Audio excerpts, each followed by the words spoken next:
quiser fazer uma interlocução, pode também usar o botão que levanta a mão e aí será aberto o microfone, tá? Marcelo, então é contigo. Bom dia, pessoal. Tudo bem? Me escutam bem? É um prazer e uma responsabilidade apresentar, então, essas queridas colegas na roda 2, né, da medicalização e patologização, a detecção precoce de risco psíquico na infância. E nós vamos dar início, então, à fala detecção precoce e diagnóstico de autismo pela palavra dos pais, da Ana Lúcia Muti, psicanalista da Rede Bebê.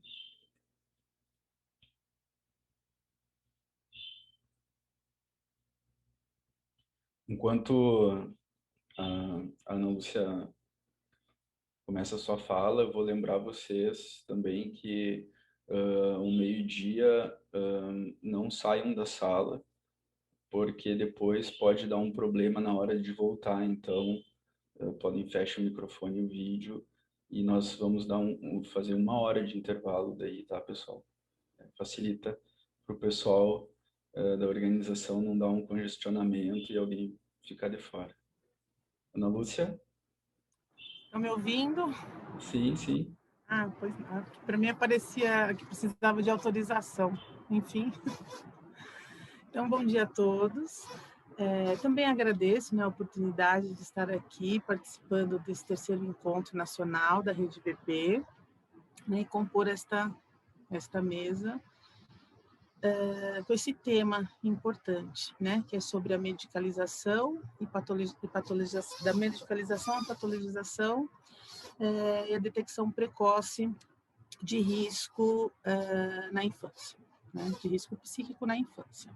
Eu também aproveito para agradecer a Julieta e a Maribel de Salles, né, pelo incansável e ainda bem interminável trabalho, não somente de transmissão, né, seja em aulas, cursos, supervisões, grupos de estudos, mas não somente de transmissão, e também pela possibilidade, né, de instrumentalização deste trabalho, né, que facilita, habilita e capacita os profissionais, entre eles os psicólogos, pedagogos, professores, educadores físicos, médicos, enfermeiros, né, médicos pediatras, neurologistas, enfim, tantos profissionais, para que eles possam, né, atuar em suas áreas com os bebês, né, bebês, pequenas crianças e as suas respectivas famílias, né.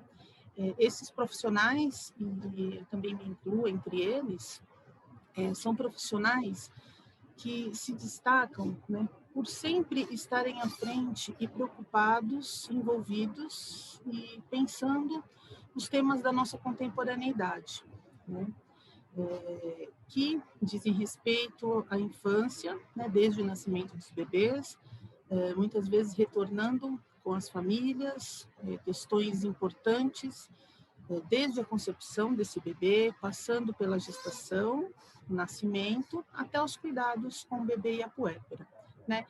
E quando eu falo no sentido de me incluir, eu acho que eu posso considerar, né, aqui para mim está constando 347 pessoas que estão aqui online, né, que eu acho que também estão pensando nessa contemporaneidade, né, como que vamos nos haver, né, com essas questões em relação aos bebês. Aí eu me pergunto, né, por que eu falo de um trabalho incansável, interminável, né, inesgotável? E eu também me respondo, né, porque pensar nessa contemporaneidade, como, por exemplo, os atendimentos à distância, de maneira virtual, durante a pandemia, sejam com os pacientes, né, que a gente já vinha trabalhando, e também com os pacientes que nós recebemos neste momento, exige, né, como característica do nosso percurso de trabalho, nosso percurso profissional, revisitar algumas antigas teorias, né, acessar recentes pesquisas para somarmos a nossa experiência e colocarmos a mão na massa, né? Colocarmos as mãos na massa. Atendendo clinicamente, né? No meu caso, dando continuidade ao atendimento na clínica, podendo escrever artigos, né? Realizando novas pesquisas e principalmente compartilhando essas produções. Que eu acho que... Desculpa. Eu acho que isso é o que soma para a gente nesse momento, né? O poder compartilhar e o poder dividir. Então, a minha contribuição, né, será compartilhar com vocês um pouco dessa minha experiência na clínica, né, com crianças, e uma pequena parte de uma pesquisa que eu desenvolvi pela Faculdade de Saúde Pública da USP, a partir de algumas inquietações, né, decorrentes dessa minha prática clínica. Eu tive o prazer de registrar essa experiência, né, escrevendo junto com a Julieta o capítulo do livro Quando Algo Não Vai Bem com o Bebê, que foi lançado em abril do ano passado, né, no meio à pandemia, no início. O capítulo foi intitulado O Autismo e Suas Representações pela Palavra dos Pais, né, que relata um pouco, esse capítulo, né, relata um pouco dessa minha pesquisa. Esse capítulo, então, né, objetiva nos fazer pensar, né, na detecção, no diagnóstico e, principalmente, em uma intervenção precoce.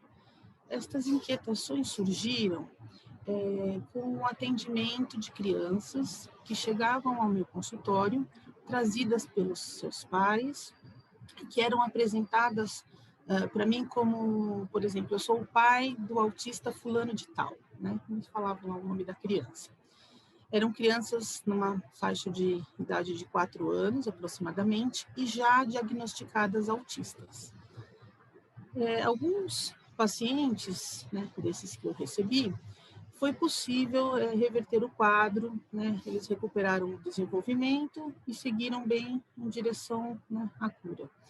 Outros que já estavam com o quadro patológico mais um pouquinho mais avançado, mais solidificado até, obtiveram também melhoras e ganhos importantes e significativos em relação ao quadro inicial, né, quando chegaram a atender. A queixa principal era de que a criança não falava, né, não tinha a comunicação verbal, e entre estas crianças diagnosticadas autistas, tinham crianças que, né, fomos identificando que tinha baixa visão, baixa audição, e um atraso também no desenvolvimento motor, né, motivo pelos quais eram diagnosticados autistas. E eu tenho, né, assim, por prática clínica, né, realizar a anamnese em 2, né, 3 sessões, né, dependendo da família, deixo que eles, né, pai ou a mãe, às vezes vem algum avô, algum cuidador, né, que possa me falar um pouquinho sobre essa criança, né, antes de eu receber a criança no consultório. Esta anamnese contribui para que eu possa identificar que lugar que esta criança ocupa no contexto familiar em que está inserida, né? E também me permite ouvir destes pais que leitura que eles fazem sobre esta criança, né? Quem é esta criança para eles? Então, em um primeiro lugar, no primeiro momento, eu acolho e escuto essa família.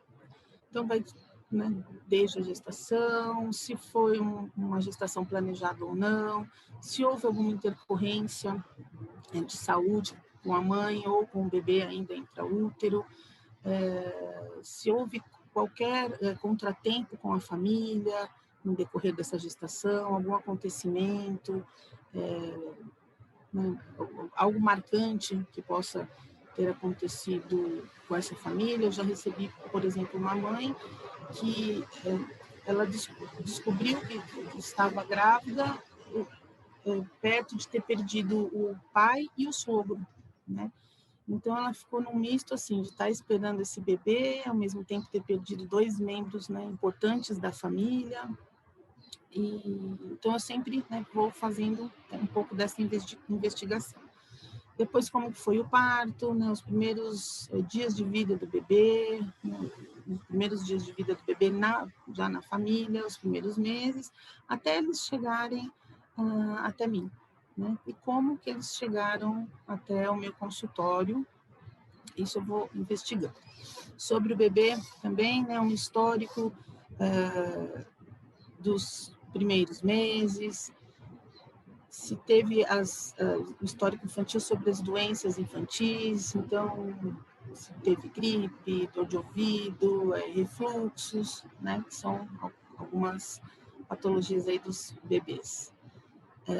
Como que é o sono desse bebê, se ele foi amamentado ou não, né, um histórico do seu desenvolvimento motor, então, com quantos anos que andou, com quanto tempo que andou, se ele o tempo que desfraldou, como foi a transição, por exemplo, alimentar, do líquido para o pastoso, do pastoso para o semissólido e depois o sólido, né? E sobre a criança, né, que já está um pouquinho maior, o que ela mais gosta de fazer, qual a brincadeira preferida, sobre a preferência dos alimentos, né, que comida que ela mais gosta, que fruta, que lanche, enfim, né, e quais as habilidades dessa criança, né? Vou perguntando para os pais, logicamente, quando eles não dizem, né, eu vou sempre perguntando.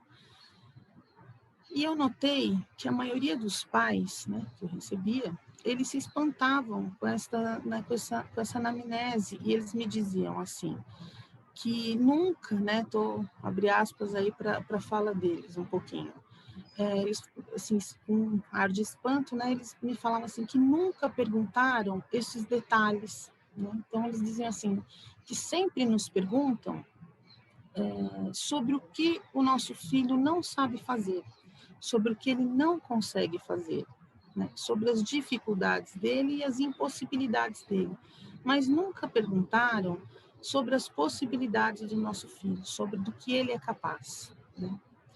E eu digo para vocês que tem pais que realmente não sabem me dizer, né, sobre essas habilidades, sobre as preferências, sobre as competências dos seus filhos, né?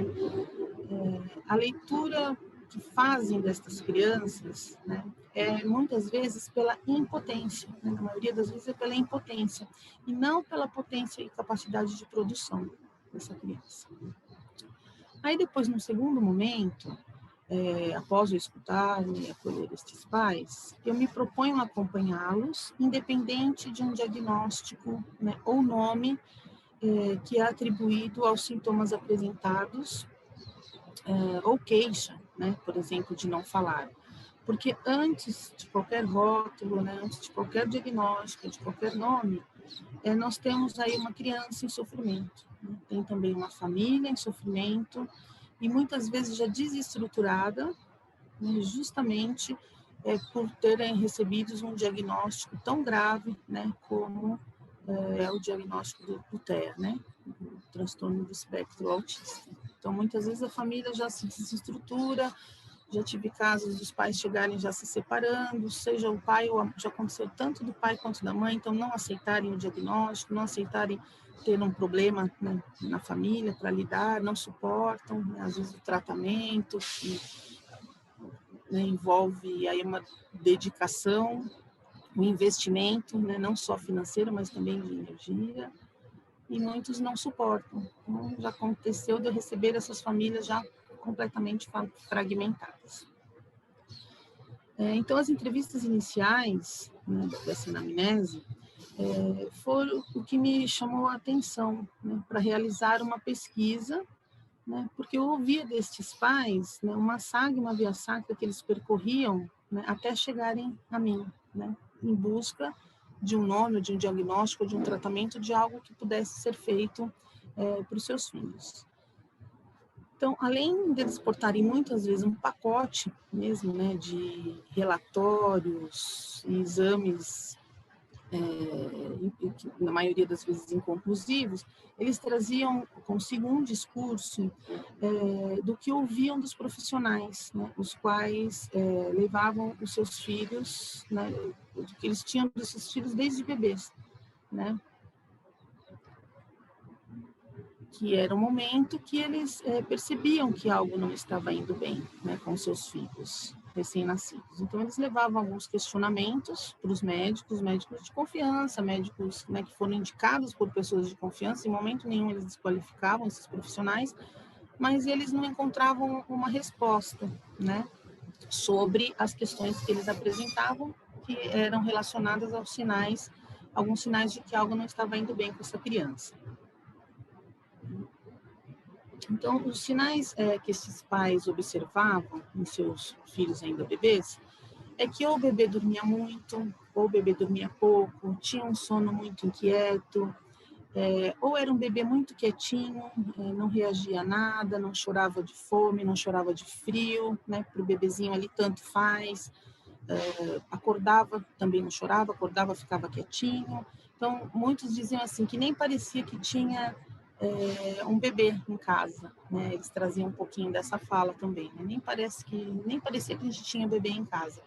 Quando a questão era com um irmão mais novo, com um bebê mais novo, né? Os pais até comentavam, falavam, nossa, com o meu primeiro filho, eu, né, quase fiquei doida em casa, não conseguia fazer nada. Já com esse segundo bebê, podia fazer todas as minhas tarefas, as minhas atividades, que era um bebê bem quietinho, completamente diferente do primeiro. E já tive casos também que eu recebi no consultório o contrário, né? Do primeiro ter uma questão e aí vir o segundo bebê já mais ativo, e aí os pais comentavam, falavam, nossa, mas é completamente diferente do primeiro. Então, era assim que era para esse primeiro ter se comportado, né? No curso aí do seu desenvolvimento. Né? Então, existem, né, essas questões, esses discursos. Né? Também traziam algumas questões dos pequenos atrasos motores, então assim, para levantar a cabecinha, para fixar o pescoço, né, firmar o pescoço, para rolar, para engatinhar, para andar, então alguns pequenos atrasos motores. Também um atraso na fala, né, no balbuciar, algumas aquisições que se estagnaram, então a criança começava a falar mamá, papá, dá, fazia, né, acenava com tchau, e de repente essas aquisições, muitas vezes elas ficavam estagnadas, não avançavam, ou até regrediam, deixavam, né, de apresentar essas produções. Né? E diante, né, destas queixas que eram apresentadas para os profissionais, né, que esses pais levavam as crianças, eles ouviam desses profissionais algumas frases assim, que eu acredito que vocês também já tenham ouvido alguns relatos semelhantes, né? Que aí o profissional fala, né, para o pai ou para a mãe, assim, calma, calma mãe, calma pai, cada criança tem seu tempo, né? Não é assim, todas as crianças vão crescer e se desenvolver do mesmo jeito, cada um tem o seu tempo. Mas é assim mesmo, né? Isso eu estou falando, entre aspas, né, esse discurso desses pais. Então, é assim mesmo. Menino demora mais para falar do que menina, porque menina, super tagarela. Já os meninos são mais quietos, mais observadores, então é normal. Eu entendo bem, né? Vocês não podem comparar um filho com o outro. Cada um, né? Cada filho é diferente. Ou se não ainda, mas ele é muito pequeno, vamos esperar até ele completar 1 aninho. Né? É muito cedo para um tratamento, para a gente pensar em algo que não vai bem, né, com o seu bebê. Ele é muito pequenininho. E essas frases, esses relatos foram me chamando a atenção. Esses pais, desses indivíduos, de seus saberes sobre os seus filhos, que acabavam sendo convencidos de que para se intervir com algum tipo de tratamento, era necessário primeiro um diagnóstico. Né? Vai tratar o quê? Né? Então, a gente precisa de um diagnóstico, que na maioria das vezes demorava aí de 3 a 4 anos para se fechar esse diagnóstico. Né? Ou seja, a criança ficou esses primeiros anos importantes para sua estruturação sem tratamento algum, sem ser assistida. Né? ficaram, então, numa, né, a gente pode chamar assim, uma conduta expectante, né, ou seja, eles ficaram aguardando que o desenvolvimento da criança transcorresse pelo cruzamento da passagem do tempo com o desenvolvimento, né, orgânico e biológico. Estes pais, então, né, muitas vezes, por não obterem uma resposta, né, desses bebês, deixavam o investimento libidinal de lado, né, ou seja, eles deixam de supor que ali, né, tinha um bebê, que ali tem um bebê.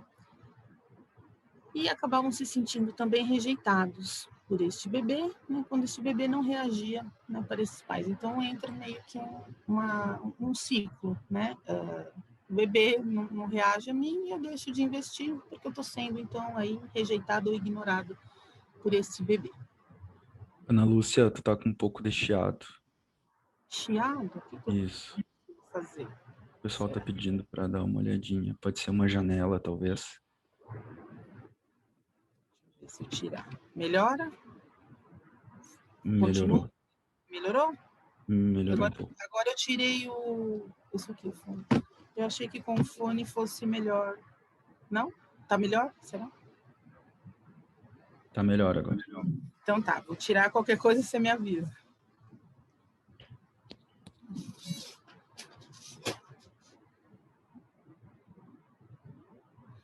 Então, aí, né, continuando aqui, esses pais que não foram ouvidos, a criança ficando sem nenhum atendimento, né, nos primeiros anos de vida, ainda, né, por receber um diagnóstico precoce, né, que também isso eu recebia, né, no consultório, crianças pequenas, né, quando já chegavam com o diagnóstico por volta dos 4 anos, mas tinha o caso também de chegar muito pequenininho, já com diagnóstico.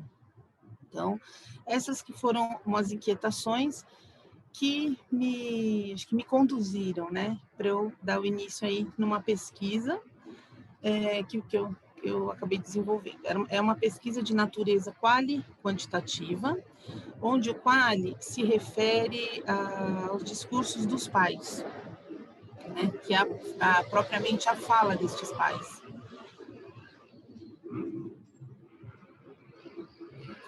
Continua ainda o chiado? Agora tá barulho para mim. Então, peraí, eu vou fechar só um pouquinho, vou tentar, eu vou tirar o microfone que eu vou tentar bater uma janela aqui, fechar uma janela.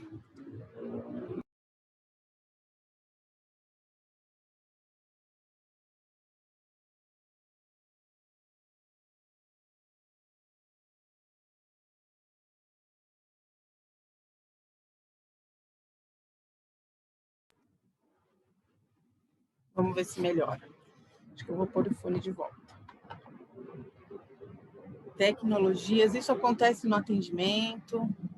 Cadê aqui?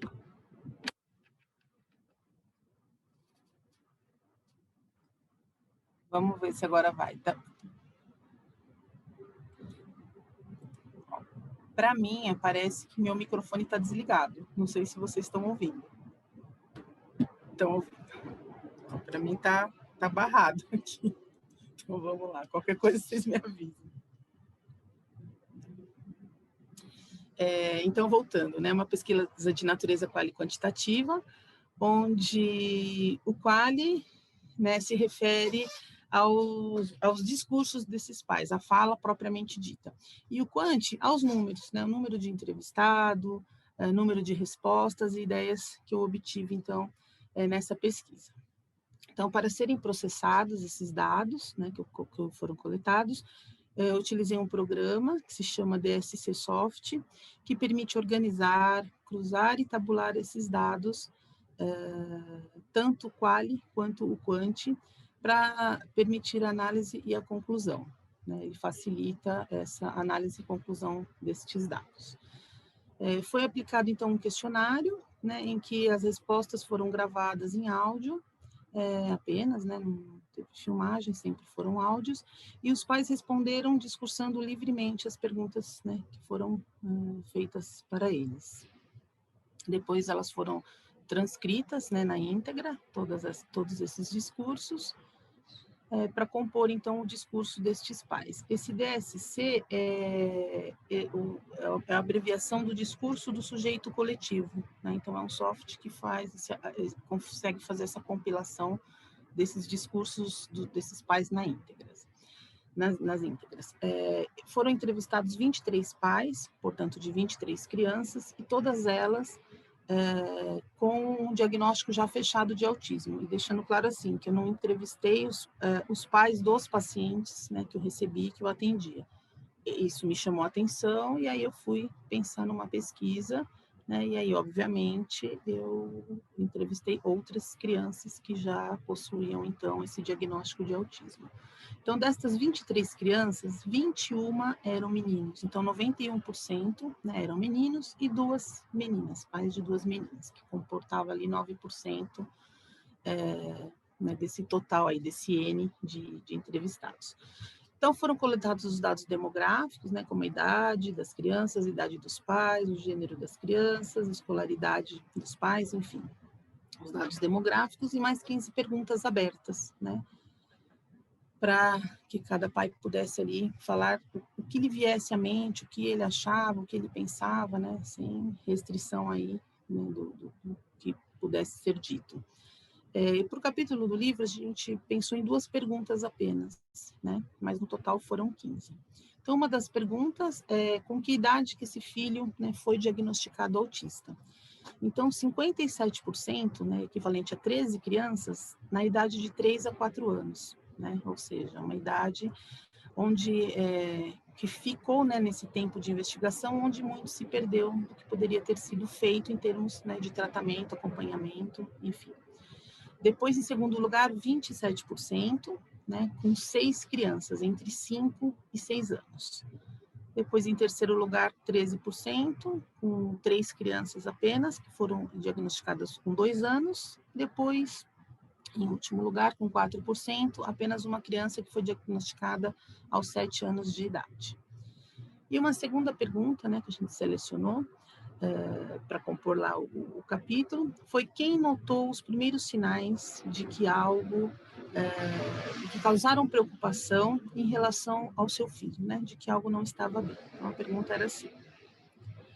E aí, com primeiro lugar, com 72%, né, 20 pais, né, disseram que foram os pais, avós e familiares, né? Foi as pessoas que notaram os primeiros sinais de que algo não ia bem. Então, alguém ali do núcleo familiar da criança. Depois, em segundo lugar, com 4 crianças, representando então 14%, são os profissionais da área de educação, né, professores e diretores de escola. Com os pais, os avós, os familiares, o que eles notavam, o sinal que eles notavam era a ausência da fala. Já os profissionais da área de educação, o sinal que eles notavam era ou baixo contato visual, ou uma preferência pelo isolamento social da criança, no caso na escola, né? Então, eram aí os professores e diretores. E a gente volta um pouco nessa questão, né, que falamos aí nessa mesa que foi apresentada na mesa anterior, né, sobre a questão da escola hoje, né. Então, ali são 4, né, crianças cujos professores, os diretores de escola, coordenadores é que notaram ali que algo não estava bem. E, em último, né, lugar, com 7%, que apenas 2 crianças, eram os profissionais da área de saúde, né, com um pneumologista e uma dentista. E o sinal que eles notaram é que a criança tinha dificuldade em compreender comandos. Então, esse pneumologista era uma criança que ela tinha bastante questão respiratória, ele pedia para ela respirar fundo, né, para poder examinar, e a criança não sabia do que ele estava dizendo, né, assim, não conseguia responder a esse comando, e a dentista a mesma coisa, né, então abre a boca, a língua para fora, tudo, e a criança não entendia esse comando. E aí eles, né, comentaram com os pais para procurar uma ajuda, que tinha alguma coisa ali que estava precisando, né, ser assistido, que não estava legal. Era essa, né, dificuldade de atender aí os comandos. Então, os dados demonstrados nesta pesquisa, né, nos alertam para uma realidade que favorece o adoecimento da criança, né, simplesmente porque os especialistas, eles são formados para detectar doenças, né, e não são formados em primeiríssima infância, né. Então, assim, ainda nessa questão dos profissionais de saúde que notaram que algo não ia bem, né, a gente percebe que nem eram profissionais da área de saúde mental, né, eram da área de saúde, mas não da saúde mental, né. Então, né, isso fez a gente pensar nessa questão, que não são especialistas nem formados em primeiríssima infância, né, que é a etapa aí onde muitas dessas doenças, né, poderiam ser evitadas. O sofrimento psíquico do bebê, né, parece então estar sendo invisível, né, pois os bebês e suas famílias, eles são deixados à espera, até que nele se realizem os mais graves, né, sintomas de quadros psicopatológicos, né, esperando ali 3, 4, uma criança diagnosticada com 7 anos, né, e vendo que não está bem, o que acontece, né, para depois se chegar a uma rede de atendimento, né, e também essa entrevista que eu fiz, tinham crianças que passavam pelo atendimento do serviço público de saúde e também do serviço privado de saúde, né, e algumas crianças até num serviço misto, né, tinha alguns serviços que ocupavam alguns CAPs, alguns equipamentos do serviço público de saúde e outros, né, do privado. Então, por exemplo, crianças que passavam por ecoterapia, outros tratamentos que já não são custeados pelo Estado, eles passavam ali pelo serviço privado, né, as famílias tinham esse esforço aí. Então, assim, com essa pesquisa e com esse nosso escrito, né, como eu disse, que faz parte aí da nossa transmissão e da nossa produção, né, a ideia é de poder contribuir, né, para que se possam ser retraçados os rumos, né, dos cuidados com as crianças que apresentem esses sinais de sofrimento, né, e o quanto antes possível, para que se possa discutir o que se entende por diagnóstico na infância, né, o tempo em que a estrutura ainda não é decidida, e também para sustentar uma terapêutica que possa, né, apresentar alternativas, né, nesse processo de estruturação, né, numa terapêutica que favoreça, né, essa estruturação, para que se inscrevam práticas preventivas, né, da saúde mental, não chegar só lá na frente, mas algo que possa, né, anteceder, no sentido de prevenção mesmo, né, dessa saúde mental, atrelados ao acompanhamento desse desenvolvimento na primeiríssima infância, né? E aí eu, né, vou aqui já encadeando essa minha fala, né, para o final, com uma reflexão muito simples, na minha opinião, né? Mas para que seja possível intervir precocemente, né, o que eu acho que é um dos primeiros passos que devemos dar em direção ao tratamento e à cura, né?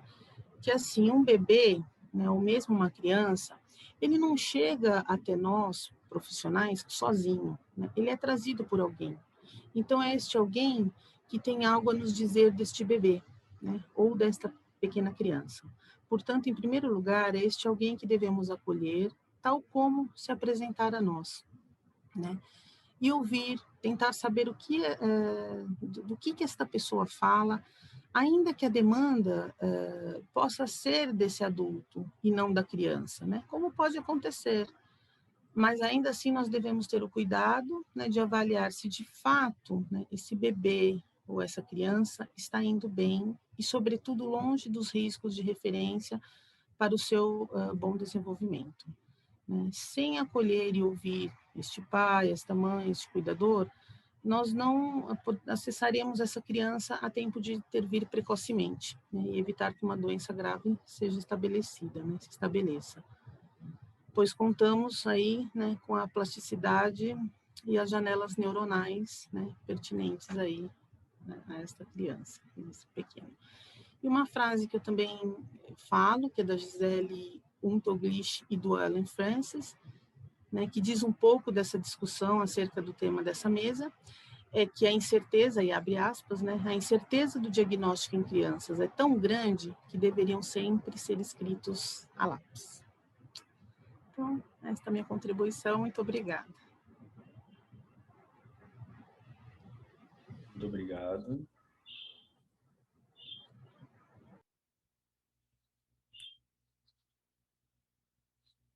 O pessoal que comentou e fez perguntas, a gente vai pôr ao final, tá?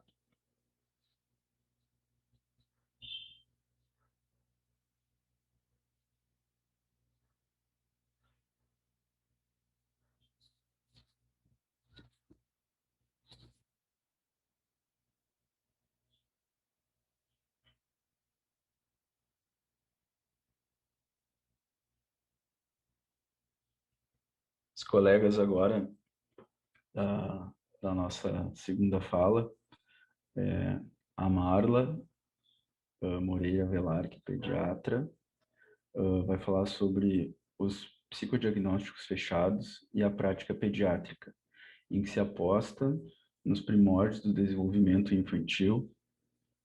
Bom dia, Marla. Tudo bem? Não te escutamos.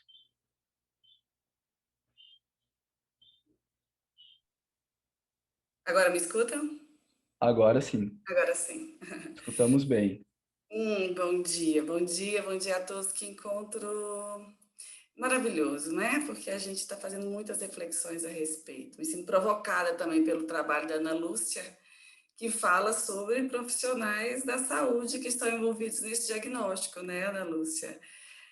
Faz a gente pensar. Podemos começar então, Marcelo?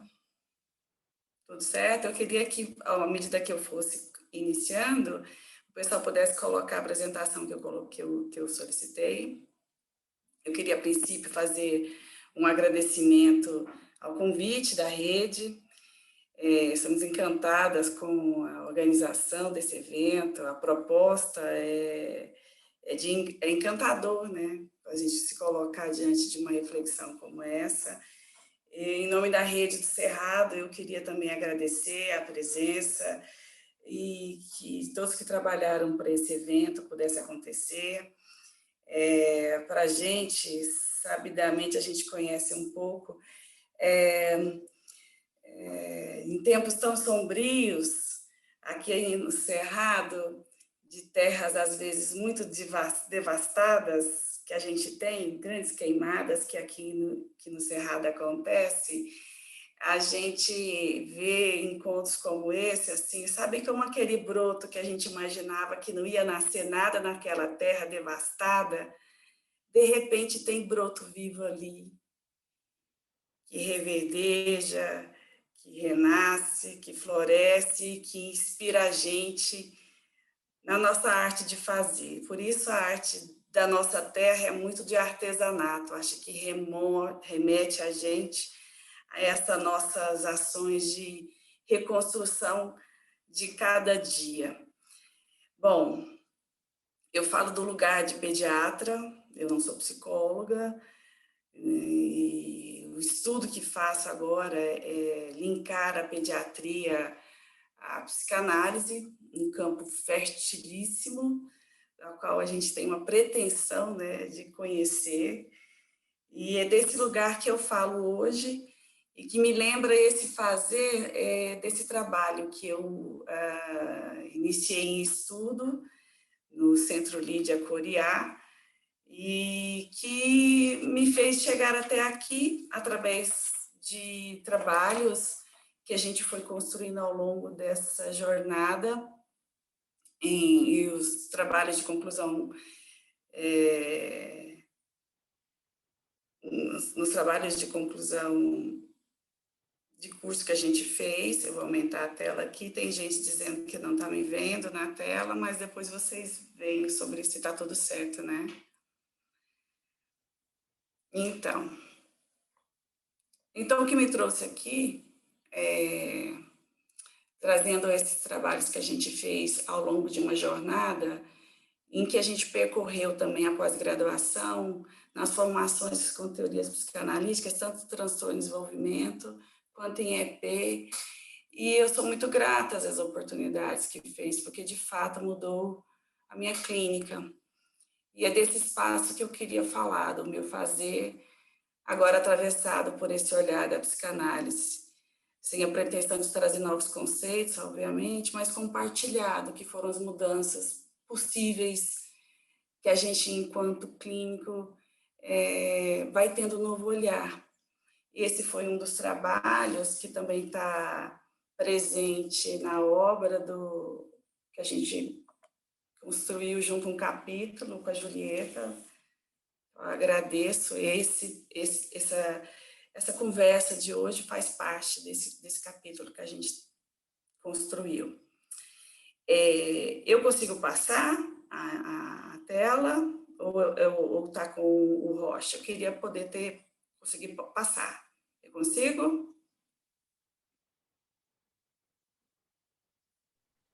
Marla, vai precisar me avisar, que aí eu vou passando para ti.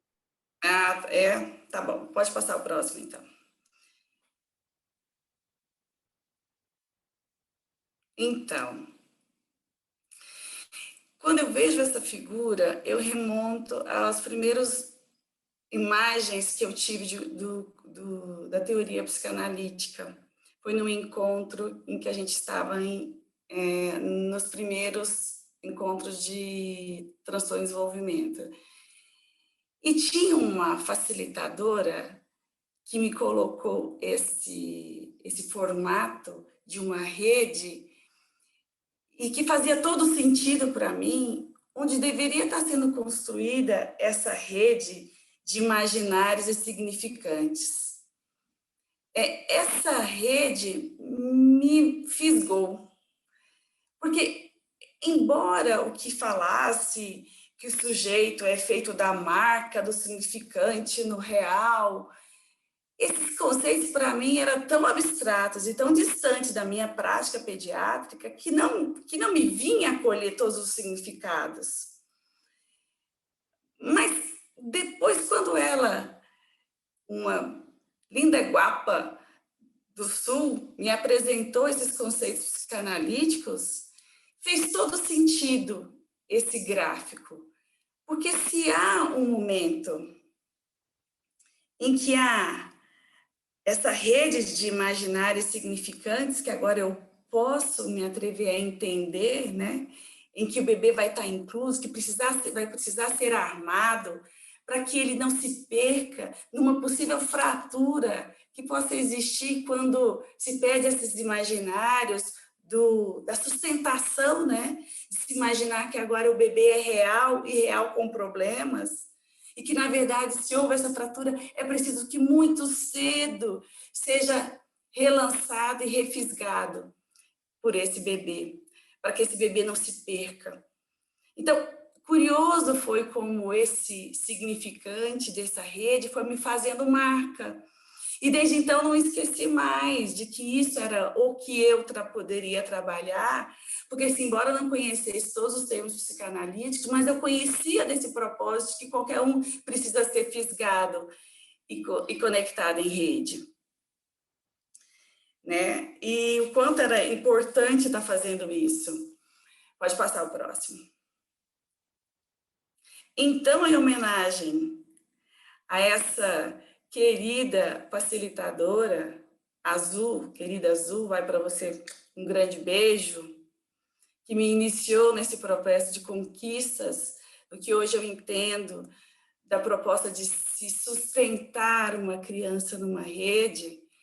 Vai para vocês também que trabalham em rede e que fazem esse trabalho de formiga, de aranhas, e que tecem e que sustentam todas essas nossas crianças, nosso povo, nossa gente.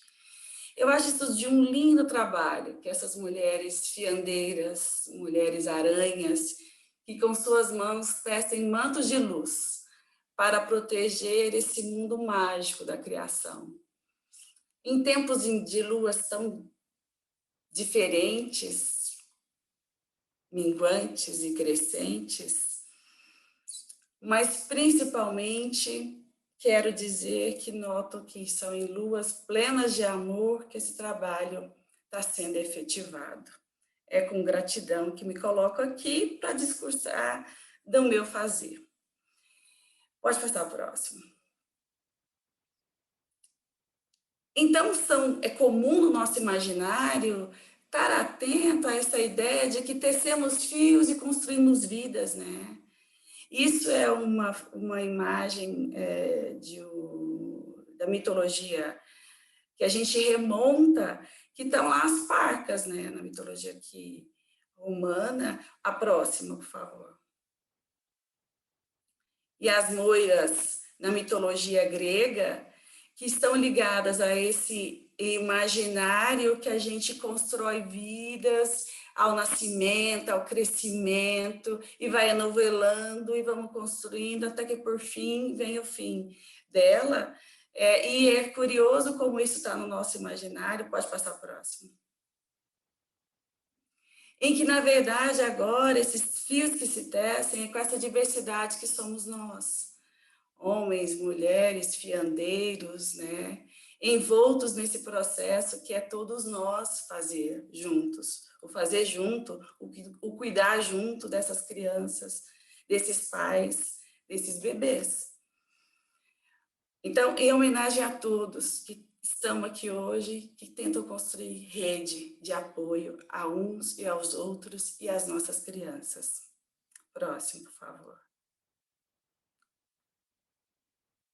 Então, se ficou no meu imaginário essa primeira inspiração, né? Não saiu da tentativa de trazer para mim as conquistas, esse significante de rede, porque eu também trabalhava em entender a rede neurológica que esse bebê precisa, e a neurociência ainda trazendo novos conceitos, foi tentando articular o que a gente ainda traz de conceitos, do que é possível entrelaçar nos fios do nosso conhecimento a conquista, até que se faça de verdade uma rede.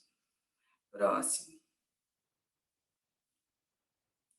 Então, foi tentando entender esse processo de construção do que era a formação do sujeito, dessa constituição que precisava entender, no qual o bebê está imerso, né? E que ele não nasce pronto, e que daí precisa entender que essa formação não dá para ser fechada, e por isso eu compreender também que é difícil o profissional de saúde, que tem a formação que tem até hoje, em conceitos tão reducionistas, né? Biologicistas, hospitalocêntricos, que a gente sabe que é uma formação médica até então, mas que vem crescendo em outros aspectos para que a gente abra a dimensão dos diagnósticos que são feitos, principalmente para a primeiríssima infância. E foi um longo processo de tentativa de aprendizado, para mim, pessoalmente, porque venho dessa formação acadêmica como médica, mas me deparei com novos conceitos que me fizeram mudar a noção de que é possível imaginar que haja a intervenção sem precisar de que eu elenque como um diagnóstico fechado. Então, quando eu comecei a entender, e eu estou falando de uma prática minha, mas acredito que ela se avance para os outros colegas que também o fazem, diagnóstico, a necessidade da compreensão da questão psíquica foi me ajudar nesses conceitos iniciais, como foi da generosidade do que eu li da Elsa Coriá, quando ela fala que a gente nasce com esse cérebro prêt-à-porter, e que, na verdade, ele não está pronto. Ele vem da nossa série biológica, de espécie humana, quase semi-pronto. E o curioso é como ela, em 90, né, junto com o início do estudo da neurociência, vinha trazendo outro propósito de imaginar que o cérebro não está pronto. E que ela já, com o conceito de que vai se perceber um sujeito a posteriori, no fazer-se, né, do contexto social em que bebê vai sendo formado, é curioso que imaginar que era um conceito também inicial da neurociência de rever que aquele cérebro nasceu com os 70 bilhões de neurônios, que a gente vai um pouco mais, um pouco menos, porque vamos finalizar esse processo para depois da adolescência, e mais ainda, hoje se reconhece que o refinamento da especialização desse cérebro, com a mielinização, vai acontecer com 30 anos, né? Com 30 anos depois, a gente está finalizando esse processo, e ainda é notório que a gente vai somando conceitos que isso não para o nosso desenvolvimento. Então, isso para a academia é algo que revoluciona, porque a gente vai entendendo que esse cérebro psíquico não está formado e que a gente precisa ainda constituir esse sujeito. Então, curioso quando ela fala que essa maquinaria veio e não está pronta, mas a partir do momento que chega ao mundo, tudo isso vai sendo finalizado à mão. E eu gosto desse termo, quando é finalizado à mão, porque me remete a esse, de novo, um fazer, o jeito de fazer. Então, pode passar o próximo. E ela se refere a essa mão do outro, né? Porque é dessa mãe que está se falando, e aqui da função materna. E essa função materna nos ajuda a entender que, no princípio, essa rede vai sendo formada aos poucos. É aquele projeto, é o vir a ser, que todo esse contexto em que essa mãe vai surgir, que uma mãe vai surgir, ela também não está pronta, eu me remeto aos encontros que eu faço agora na maternidade, quando eu vou ao encontro das mães numa visita da maternidade, em cada quarto que ela está, em que ela é aflita, porque tem a se temer tanto o contexto atual, né, quanto esse bebê do que espera, se a mãe foi acometida de Covid, então ela está mais ainda tocada, né, emocionalmente, preocupada com todas as questões que surgem da maternidade, e a gente vai ao encontro dela tentando ter encontro mesmo com alguém que tem um projeto novo. Se ela consegue pensar que esse é um bebê que vai vir a se tornar o bebê que ela imaginava, o que é que ela imaginava disso. Então, os encontros têm sido diferentes. Quando a gente faz a maternidade, e às vezes provoca ela a pensar, quando ela está no momento do período periparto imediato, ainda por vezes emocionada no segundo, terceiro dia com o nascimento do bebê, em que ela precisava se centrar que esse é o início de um grande trabalho artesanal dela, e que ela não nasceu pronta para isso, que ela também, como mãe, vai se constituir. Então, ela tem um certo alívio de imaginar que alguém diz, pois é, a gente tem muitas dúvidas mesmo no cuidado do bebê, a gente não está ainda entendendo quem é esse que chegou, né? Porque como é que é mesmo o nome desse bebê?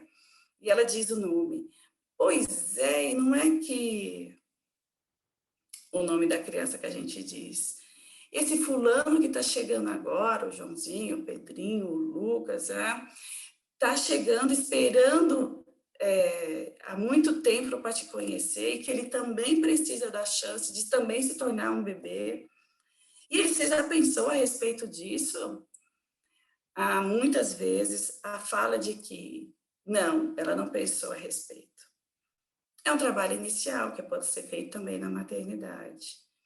É um trabalho que, acredito, faz diferença na perspectiva que eu vou ao encontro de mulheres que também se sentem desassistidas, e que a gente passava nessa visita e achava normal ela não ter pensado no bebê, não ter pensado num projeto, não se sentir tocada, porque fazer parte disso vai dar chance a essa mulher que se constrói como mãe, e é permitido que ela também se veja sem saber o que fazer. Ela não nasceu pronta. Esse mito de amor, do amor materno, pleno, incondicional, é preciso que também o pediatra reveja a meu modo de ver, porque aqui a gente entrega o bebê, ela toma de conta, está pronta para cuidar já que ele é nascido. Nem ela, nem o bebê ainda estão prontos, mesmo que ela seja multípara. Porque esse é o primeiro bebê de 5. Ela vai ser a primeira vez que é mamãe de 5. Ela não foi mamãe de 5 outras vezes. Esse encontro tem sido modificado por esse olhar. E que eu acho que é de grandes momentos que a gente faz uma discussão. Para ela pensar o que o bebê está pensando. E o Rafael, o que será que o Rafael deseja? E o Rafael, o que será que o Rafael está querendo agora? Muitas vezes a resposta que eu tenho é falar, mamar, comer. Ah, mas será? Será que é só mamar e comer? Agora eu penso, provocando-a, né? Eu não tenho respostas prontas para ela e nem posso dar, porque ela poderia imaginar o que o Rafael pensa. É só essa provocação que hoje eu levo. Se fosse mamar só, basta dar mamadeira. E se der o peito, o calor. Mas será que o Rafael tem outras percepções? Parece que ele gosta do seu colo, né? Parece que ele gosta da sua voz. São provocações que me veio, em que eu me sinto também autorizada agora a provocar, sair do meu lugar, de que isso é apenas um corpo que eu estou visitando, que é apenas uma mãe que acabou de parir. Há um encontro fantástico ali que pode ser feito por elas, por eles, né? E a gente só facilitar esse encontro. Pode passar o próximo, por favor.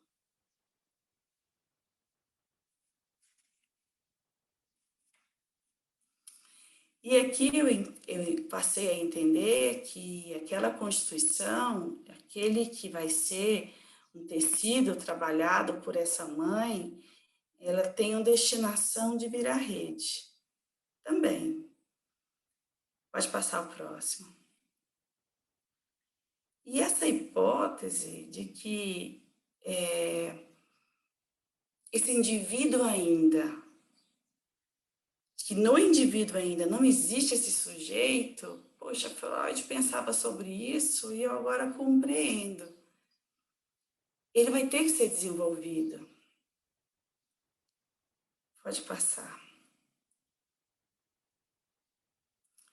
Mas é com um trabalho manual também, de um esforço da matéria-prima, que hoje a epigenética vem me falando que tem as suas diversidades, intraútero, na matéria-prima, eu também posso ter a diversidade que tem o encontro bioquímico, da oferta do que essa mulher é, né? Do contexto que ela vive.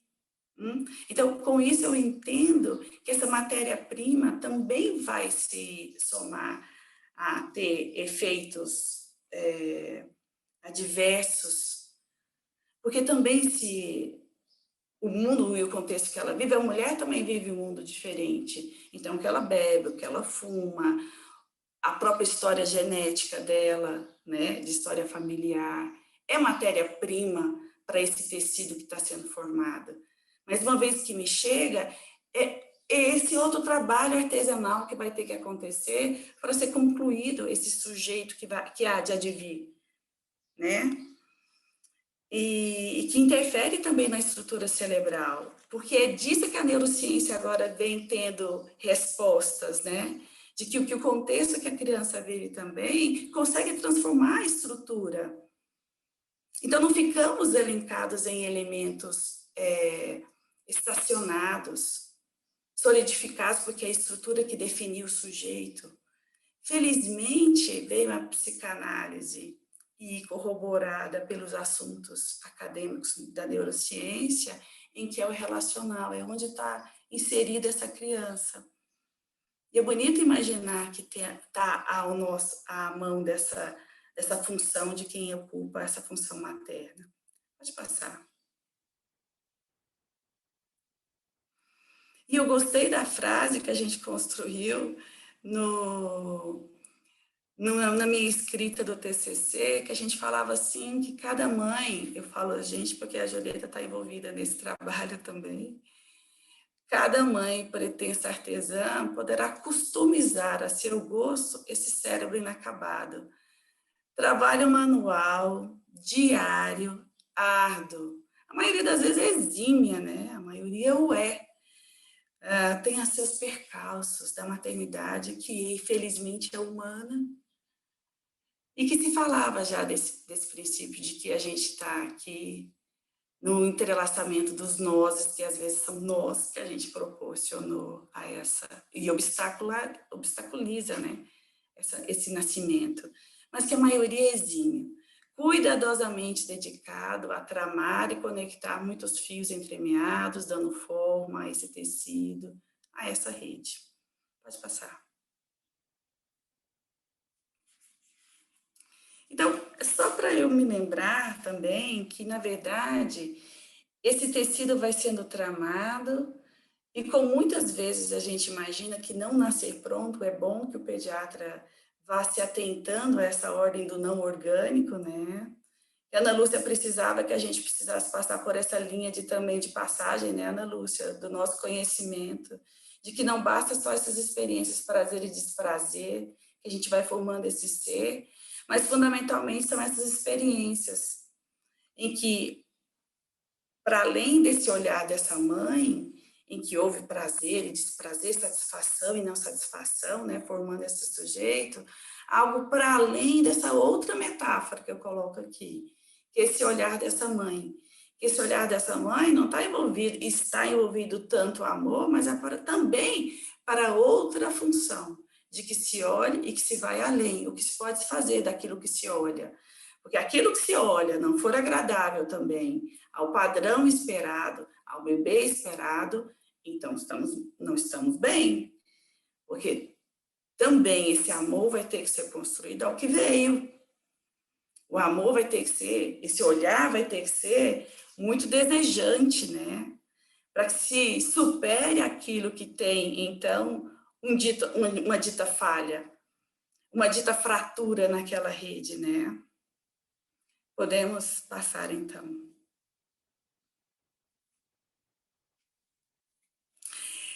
Para mim, essa ideia do continuar, um contínuo fazer, me remete ao tempo em que, de novo, Julieta lembra que essa Constituição não vai ser simples passagem do mero efeito do tempo, né?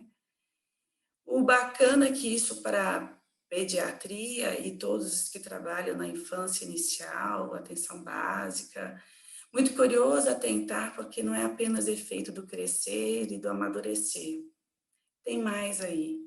Tem mais que o nosso olhar vai dando significado a essa passagem do tempo, porque tem, sim, marcos para ser cumpridos, mas, sim, coloca ele ainda num lugar em que entenda ele a proposta do vem cá, nenê, e ele vem cá, mamãe.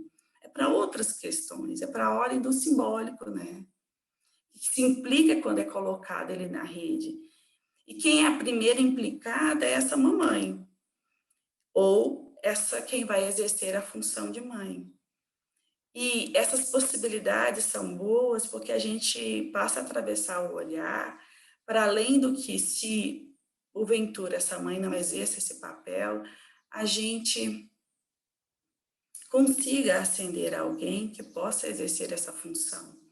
Seja uma avó, o próprio pai, outras situações em que a vida familiar trouxe diferentes aspectos da construção da família. O que se implica aqui é que esse bebê vai ser colocado nessa rede e que lhe convém estar assim para que ele também se desenvolva. Pode passar o próximo. Porque é necessário que essa mãe ilusione que ali está muito bem aquecido, porque chegou o Rafael, chegou o João, chegou o Joaquim, a quem é que veio, né? Então, é necessário que a mãe imagine esse sujeito que se adveio dessa circunstância. Mas também há que se considerar desse árduo trabalho que essa criança, para se constituir esse sujeito também, faz esse percurso também, né? De ultrapassar esses objetos primordiais em direção às próprias realizações. E as próprias realizações são essas, feito marcas naquele bebê, no contexto social em que ela está inserida, e eu vou imaginando, enquanto pediatra, que as marcas foram sendo feitas por essa rede, de novo, que foi constituída, do contexto social, o psicológico, o econômico, o orgânico, o alimentar, que não se pode faltar. tudo isso que a gente é quando a gente está virando gente. Pode passar o próximo. Então, esse efeito do tempo vai ser melhor imaginado. E Coriá, generosa Coriá, afirma que o brincar é esse cenário, né? Que a gente, no qual a criança está se apropriando desses significantes que a marcam. O brincar ao pisar a marca, bonito esse termo, de novo, sentar a marca no corte em que foi feito o corte, a marca onde foi feita a marca, agora por ela própria, vai deixando outros traços, suas marcas, suas próprias intenções, que talvez não havia crédito para os pais do trabalho da Ana Lúcia imaginarem que elas capazes de fazerem. Eles não acreditavam nesses próprios traços, nessas próprias marcas. E a gente, como ponte, poderia ser muito trabalho de constituir essas marcas. Podemos passar ao próximo. Mas o bacana é quando esses significantes se encadeiam entre si, liberam aqui o sujeito, cercado então daqueles véus que o vendavam, desenvolvendo. Bonito esse outro olhar do desenvolvimento da infância que eu pude aprender por aqui. É tirar os véus que o envolvem, permitindo que ele emerja de uma situação até então anônima, e ele não é do anonimato que o pertence. Ele é, sim, agora o artífice brincando de fazer a si mesmo. Bonito de imaginar, onde quer que ele vá, foi a brincadeira que pôde constituir, foi esse ser que foi permitido, né? Favorecido, estimulado, querido e amado, onde quer que tenha nascido e renascido. Me lembra muito do meu cerrado. Pode passar a próxima. Por aí que a gente chega, então. Cheguei ao ponto que me trouxe até aqui. Então, que efeito pode advir para as crianças quando a gente faz esse diagnóstico de transtorno mental ou transtorno do desenvolvimento, justamente numa fase da vida em que a estrutura ainda não se estabeleceu na sua construção psíquica. Isso me faz querer perguntar a meus colegas da saúde se a gente tem a noção de que efeito pode estar ocorrendo nas nossas falas, nos nossos diagnósticos que são dados. E a gente sabe, por muitas vezes, esse momento... Pode passar próximo. Marla, perguntando de forma diferente. Oi. Temos que cuidar o tempo. Ok, tô seguindo. Próximo. Não, essa, só um minutinho. Fazendo de forma diferente, essa é uma possibilidade... Posso mais 5 minutos, Marcelo? A pergunta que vai ser feita é quando a gente, ao fazer esse diagnóstico, vai permitir que essa intervenção desconheça o que é mais primordial da infância, a permeabilidade do tecido neurológico, as inscrições psíquicas, a plasticidade cerebral e a abertura das experiências epigenéticas. Pode passar o próximo. Por isso eu voltei a perguntar naquele capítulo quais os efeitos, porque quando a gente faz um diagnóstico, a gente fica raciocinando, faz uma elaboração como se fosse um quebra-cabeça, né? Vem para a gente sinais e sintomas. E quando a gente está aqui pensando o que a mãe nos traz, o que o pai conta, que sinal e que sintoma que essa criança traz, tem um tempo, tem um lapso de tempo que a gente fica elaborando como se fosse um quebra-cabeça. Mas isso serve bem para dar sinais, o diagnóstico, que está classificando, né, uma causa de uma possível patologia. Quando a gente faz esse raciocínio médico, semiológico, a gente está elencando aqui fatores que vão me remeter à causa. Então, a gente classifica. Esse é o nosso exercício de raciocínio médico ou da saúde para elencar a história do diagnóstico. Mas isso não é suficiente para a gente imaginar quanto ao diagnóstico psicossocial ou de transtorno mental. E, embora a gente possa pensar no transtorno que se faz quando a gente está imaginando que tem ali uma causa, suponhamos, quebrar a perna. Quebrar a perna, óbvio que você chega no hospital com a coisa empírica a ser mostrada. Diferente é quando você começa a ter sinais do tipo, vou muito ao banheiro, boca seca, perda exacerbada de peso ou ganho exacerbado de peso, diurese aumentada. Como é que qualquer um pode começar a imaginar que isso pode se tratar, sim, de distúrbio metabólico do tipo diabetes. Mas eu vou poder fechar esse diagnóstico quando eu tiver, então, em minha mão, um exame que mostra que há um aumento da glicemia. O que o diagnóstico aqui vai ser questionado é se, quando eu vou fechar esse diagnóstico é feito com uma glicemia maior ou menor. Acontece que quando a gente tem esse fator, dá para se imaginar que eu tenho uma causa e que o limite do meu diagnóstico pode ter uma variância de um sinal. Aqui, no caso, o aumento da glicemia. Isso não é possível ser feito diagnóstico psicológico, né? Ou psicopatológico. Eu trabalho com sintomas, a descrição dos sintomas. Vamos ver o caso do TEA. Ou, mais fácil ainda, do transtorno de atenção. O transtorno de atenção, déficit de atenção, você diz, ele tem deficiência de atenção, ou ele tem hiperatividade. Isso é a mesma coisa que a gente chegar no consultório e dizer para o médico, eu tenho tosse. E ele diagnostica, você tem tosse. Eu tenho dores de cabeça. Bom, então o seu diagnóstico é dor na cabeça. Marla. Não faz sentido eu dizer que o diagnóstico é distúrbio de atenção, porque isso é um sintoma. Pode passar o próximo. Marla. Uhum. Nosso tempo. Tá bom. Então a gente conclui por aqui. Obrigada.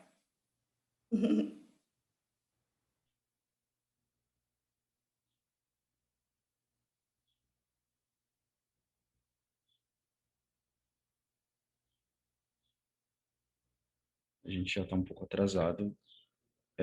Nós vamos depois pegar no final e ver algumas perguntas. Vamos ver se a gente vai conseguir pôr, gente, tá?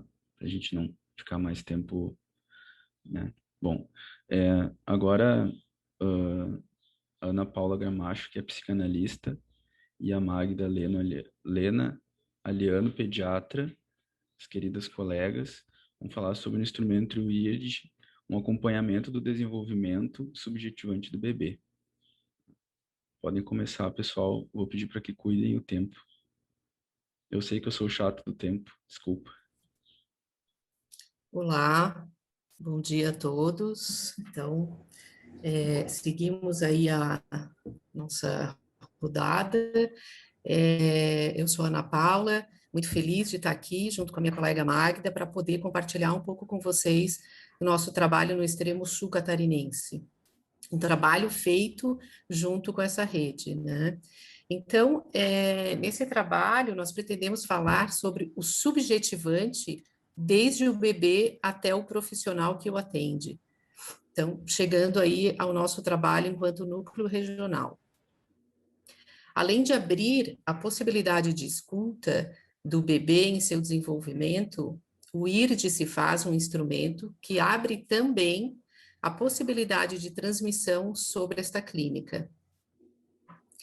Mas, para isso, o profissional que recebe o bebê precisa ter sido tocado em seu desejo de escutar a trama que se dá entre desenvolvimento, crescimento, maturação e subjetividade. O IRD enlaça profissionais, convidando-os à escuta e intervenção precoce quando algo não vai bem com o bebê. Desejo, trabalho e transmissão são significantes de nossa prática e que coincidem com os movimentos subjetivantes do desenvolvimento dos bebês. Vou discorrer um pouquinho sobre cada um. Quanto ao desejo, o desejo de nascer, marcado por Françoise Dolto, que diz da importância da psicanálise e a leitura sobre a castração. O corte do cordão umbilical é uma castração no sentido de que é uma separação física do corpo. Aqui o bebê deixa o processo passivo de oxigenação e nutrição e se abrem os pulmões ao som do primeiro grito. Ao mesmo tempo em que se fecha o coração, o bebê não ouve mais 2 ritmos que se encontravam, que já lhe eram familiares. O nascimento traz consigo uma potência indeterminada, como nos afirmava Garcia Rosa, sob uma forma em que está tudo no devir. O desenvolvimento das funções e a estruturação do sujeito se realizarão pouco a pouco, se expressarão mais tarde, conforme seus encontros formadores, que estão sendo muito bem discutidos por aqui, né? Estes encontros são os que propiciam o que Doutor chama de segundo nascimento, e que me remete também à fala do Francisco, inicialmente, sobre essa aventura incerta, né? Então, a Françoise Doutor nos diz, o primeiro nascimento é um nascimento mamífero, a passagem de um estado vegetativo para um estado animal.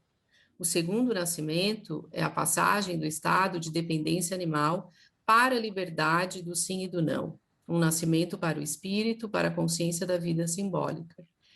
Isso que Doutor marca como uma passagem do primeiro ao segundo nascimento, podemos ler nas palavras de Alfredo Jerusalinski, quando diz: as mães são especialistas em recobrir os recém-nascidos com o necessário para que ele pareça humano, quando, do ponto de vista real, poucos se distanciam de um rato, mas, em seguida, vem a marca fálica, ou seja, as roupinhas, os enfeites, o penteado, o lacinho.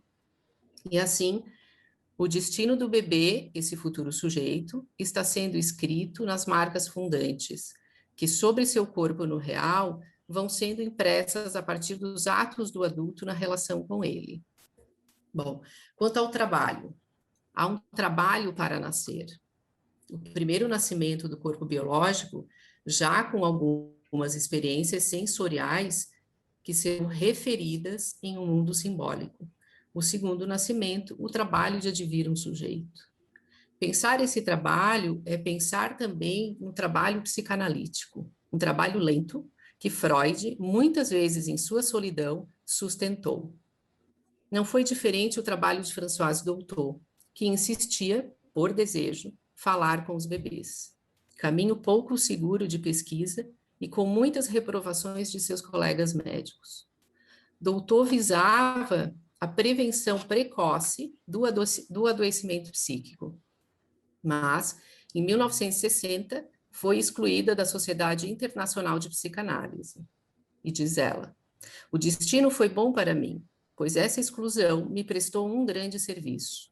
Eu podia trabalhar de modo inteiramente livre.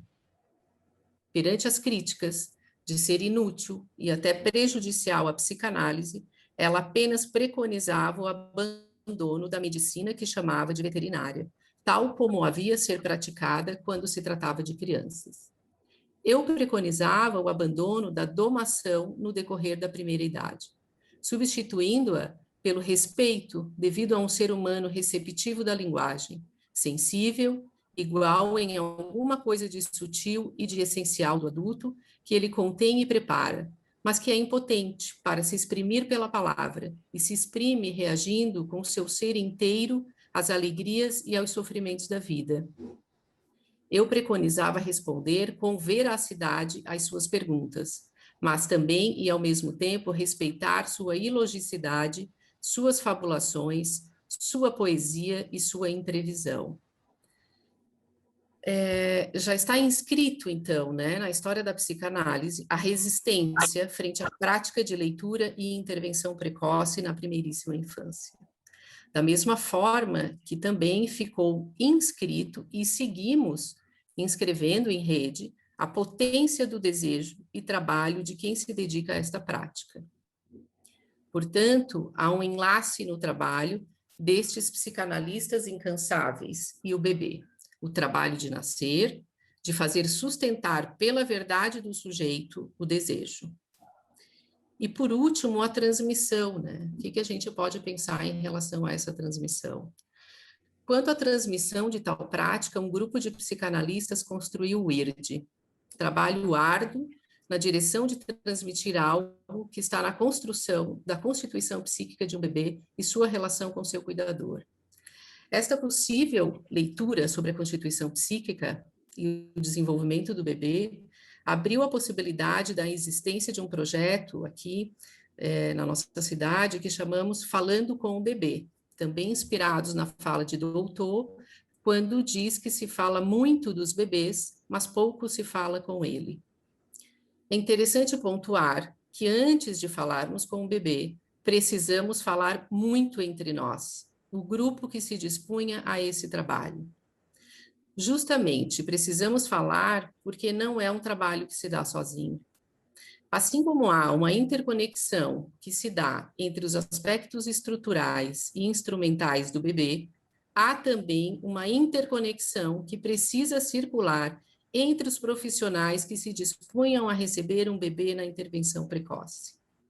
Portanto, a nossa construção, enquanto núcleo, tem se construído pelo pensar o trabalho interdisciplinar, desejo, sustentação do desejo, compartilhar um saber e um não saber com diferentes disciplinas. Nos parece muito importante marcar as marcas que o IRD faz enquanto subjetivante também de profissionais, porque ele não serve como um instrumento que se arranca da internet e se aplica por si só. Não, sabemos que isso não funciona.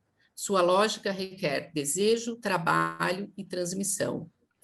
Assim, do encontro provocado pelo IRD, estamos inaugurando por aqui, 2 anos depois, nossas interconsultas, pediatria e psicanálise, frente ao algo que não vai bem. Agora podemos fazer circular a demanda dos pais que chegam ao pediatra, clamando por uma resposta que aplaque suas angústias. Nesse tempo de amadurecimento de nosso trabalho, percebemos o vácuo que se abria. Pais desesperados frente aos sintomas de seus filhos, direcionados para a pediatra, que, quando encaminhados para a psicanalista, a demanda se perdia. E que, em muitos casos, isso deu lugar à hipermedicalização. Então, fomos construindo essa possível prática a partir de nossas reuniões, supervisões e estudos. Eu gostaria de marcar a importância desta construção dentro de um núcleo local, porque o dispositivo a ser posto em ação é fruto deste trabalho anterior, é fruto de leitura dos pedidos e encaminhamentos em nossa região, é fruto do fazer e tecer com diferentes mãos uma mesma rede. E só para encerrar, assim, tocada e empolgada, né, com todas as falas dos colegas, eu não tinha preparado isso, mas acho que cai bem para encerrar a minha fala, que a gente tem muito a fazer. E um pequeno paciente com apenas 2 anos e 2 meses, medicado para dormir, com 1 ano e 8 meses, né, nos confirma isso quando no decorrer do tratamento ele passa a fechar a sua boca frente aos pais quando lhe dão a medicação.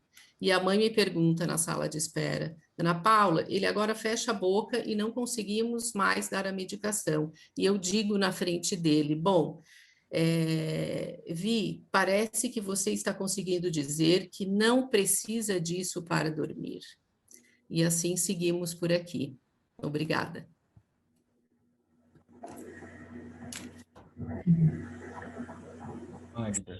Fala da Ana, nesses 2 anos foi uma construção semanal, porque ela me encantou com esse jeito de falar. Não sei se tu quer falar alguma coisa antes, Marcelo, eu já posso continuar, tendo uma continuidade entre nós duas, como está acontecendo aqui? Sim, sim.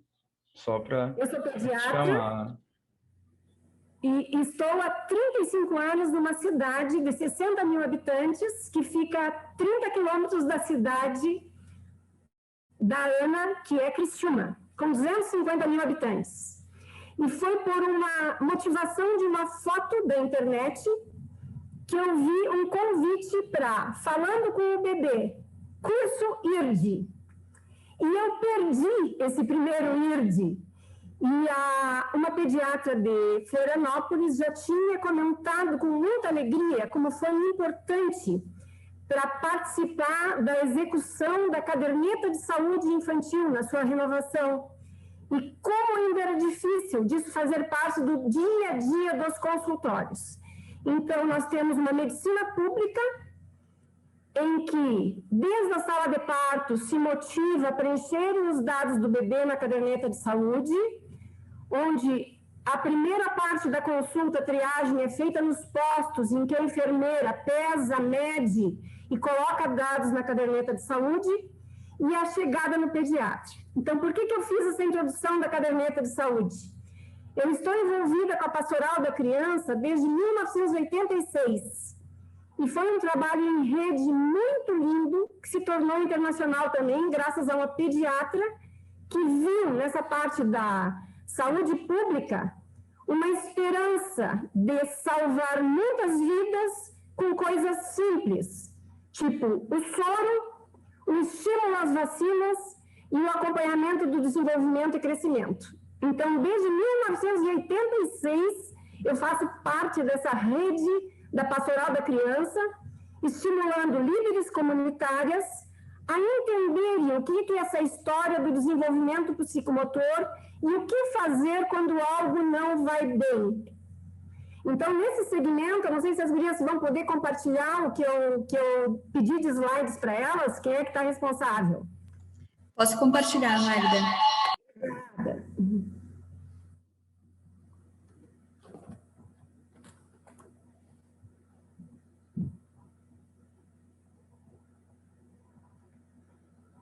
Motivada pela Julieta, que sempre associa a nossa rede com rede de pescas, e eu sinto que essa rede precisa fisgar muito mais pessoas, principalmente na medicina. Aqui onde nós moramos, em Criciúma, tem uma universidade comunitária como Passo Fundo, se chama UNESC, e em Tubarão tem a Unisul, e nós estamos tentando levar o IRD, motivar, transmitir para mais pessoas se envolverem nisso no identificação de risco psíquico.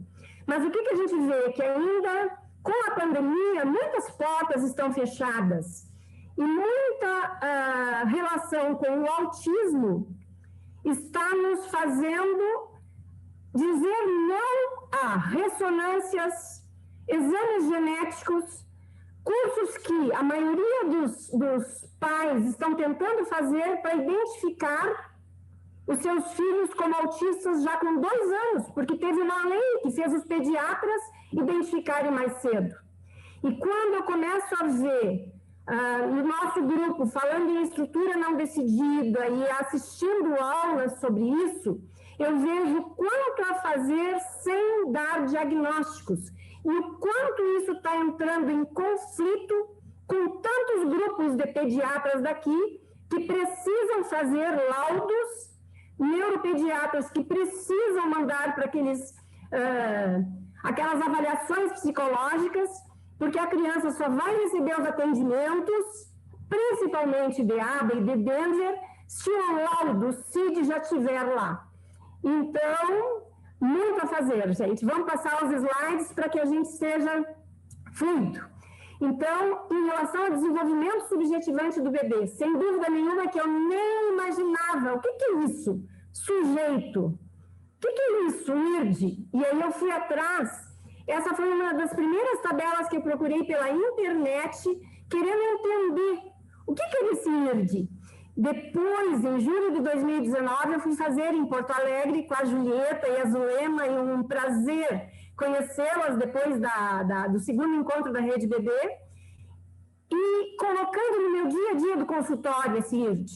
Mas sempre o pediatra estava ligado, enquanto a mãe estava tirando a roupa, se a mãe estava olhando para o bebê, se o olhar do bebê estava na mãe e no outro, se a criança reagia com medo do médico. Então, isso aí era o nosso dia a dia. Só que nunca a gente tinha pensado em estatísticas de fazer valer se isso aí era a formação do sujeito, ou se era estabelecimento de demanda, ou se era a participação do pai. Então, é muito bonito como no dia a dia a gente começou a usar isso no consultório, e uma colega chamada Solange chegou a dizer: quando a gente aprende a fazer, tem um consultório antes do IRD e um depois do IRD, porque a gente fica muito mais ligado. Então, não é que essa estatística seja importante, e o trabalho no dia a dia, os nossos consultórios estão tomados de mães carentes. Com essa pandemia, elas estão angustiadas. Elas têm o Instagram e elas vão atrás daqueles consultores de alimentação, consultores de sono. Elas já não estão vendo só no seu conhecimento, no seu instinto, como a chance de acertar. Elas estão com muito medo de errar.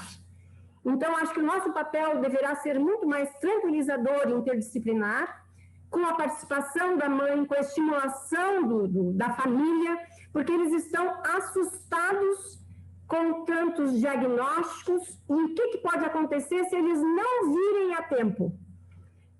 Passando adiante, pode passar o próximo. Criciúma, então, 250 mil habitantes, muito forte a quantidade de terapias cognitivas comportamentais. A nossa Unimed está se organizando com uma área física de atendimento interdisciplinar. O AMA é uma estrutura forte em que eles estão contratando um pediatra, um neuropediatra para fazer essas consultas, para dar as receitas, para receber esses testes de avaliação psicológica. Então, está fragmentado e tem muito a ser feito. Adiante, só para ver o tamanho da minha, perto de Criciúma. Mais um slide. Olha, é linda, mas é pequenininha. E essa aí é a menininha Magda, filha de pedagoga, de professora, e que a mãe sonhava lá atrás na filha, se desenvolvendo, e quem sabe ia ser pianista ou médica de criança. Adiante. Aqui a Magda com o neto, que é outra fase de vida, linda, linda, que a gente vê quanto a fazer, como é difícil quando a gente tem a teoria toda, e na prática, formar sujeito é de suspirar. Adiante. E isso é o meu dia a dia no consultório, na sala de espera. Então, uma mãe que tinha um menininho de 4 anos e foi premiada por gemelares. E imagine a estrutura que ficou em casa, tem apoio, trabalha dia sim, dia não, é da área de saúde, e eles estão se desenvolvendo muito bem.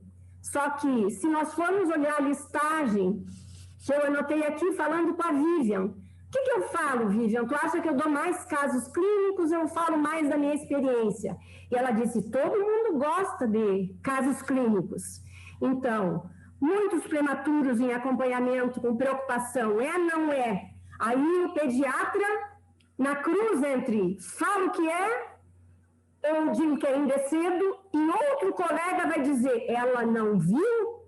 Como acontece com sopros, como acontece com o uso de antibióticos, se a gente não quer usar antibiótico, mas vai ter alguém que prescreva.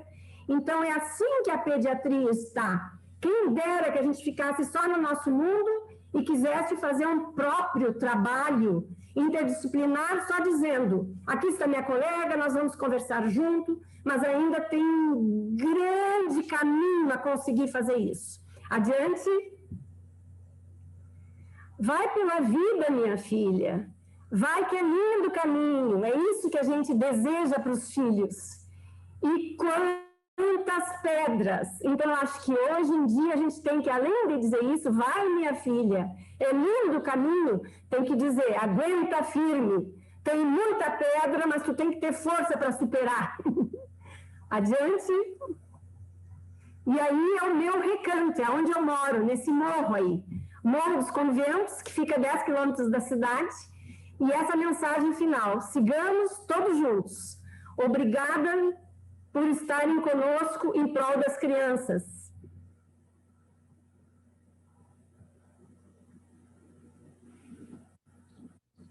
Pessoal, vocês foram amplamente parabenizadas. A fala de vocês traz uma potência, traz conceito e também apresenta da vida de cada um, né? Então, eu vou pôr, assim, em linhas gerais, algumas questões e quem sentir prontamente atender essas... Bom, enfim, vamos lá, pessoal. Aparece muito, tá? Mais de uma vez, o pessoal falando sobre não ter signos positivados no diagnóstico precoce, principalmente quando a Ana Lúcia estava falando, depois a Ana Paula, né? E também o cuidado com o atendimento e a posição dos pais produzir um conhecimento, os pais produzirem um conhecimento sobre os filhos. Gostaria que vocês pudessem comentar um pouco sobre isso. Acho que o IRD vai nessa direção também, né? Não trabalhar com signos positivados, mas produzindo saúde, né? Observando as características no desenvolvimento e nessa relação que se estabelece. Está aberto, pessoal.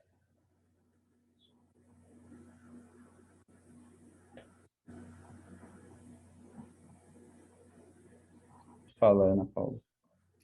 Oi, então, me faz pensar um pouco nisso que consta também na nossa fala, e é algo que a gente vem experimentando com esse dispositivo das interconsultas, e muito interessante, assim, muito rico, porque as crianças que, então, procuram a Magda, os pais que procuram a Magda, essas crianças, porque a Magda que, então, me convida e a gente vai fazendo essa conversa com os pais de como seria essa possibilidade de trabalho, né? Isso que a gente marca no trabalho em relação a um vácuo, né? Porque os pais ficam também, de alguma forma, assustados com os sintomas dos filhos, e o que tem aparecido para a gente são crianças hipermedicalizadas, assim, né? Eu vejo a angústia na Magda, e que também me angustia, né? E a partir disso, com essa possibilidade de escuta, né? Essa abertura de poder escutar o que acontece com a pequena criança e o que acontece nesta casa,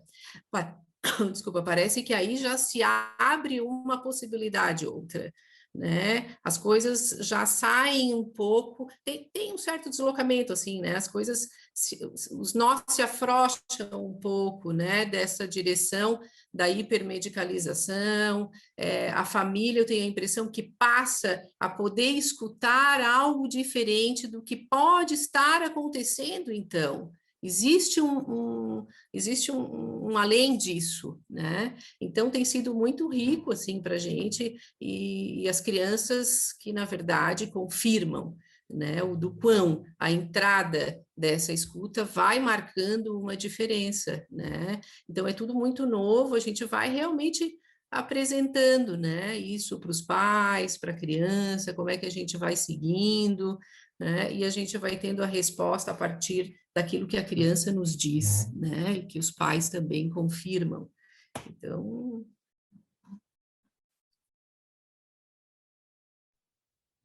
Mário. Aberto? Então, eu me peço perdão por não ter cumprido com o tempo, porque não chegou a abordar exatamente o ponto que eu queria chegar, que era esse também, né? Mas, enfim, tempos que a gente vai se organizando. O fato é que esse olhar que me foi direcionado de uma certa compreensão com o atravessamento da psicanálise favorece que a gente perceba que às vezes há sinais e que são sintomas e que eles não precisam ser devidamente, acredito, medicalizados e tratados como patogênicos. Faz rever uma prática.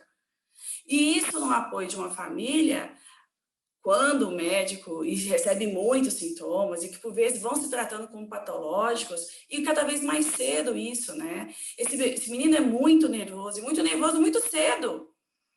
Esse menino não dorme nunca, mas muito cedo cada vez mais essa queixa vem chegando.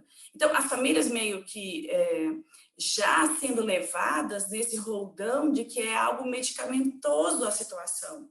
E que, então, não dormir, a hipervigilância, a retenção do cocô, que a gente chama de encoprese, vômitos, às vezes até infecções de repetição, chegam como sintomas. Mas o sintoma também é todo familiar.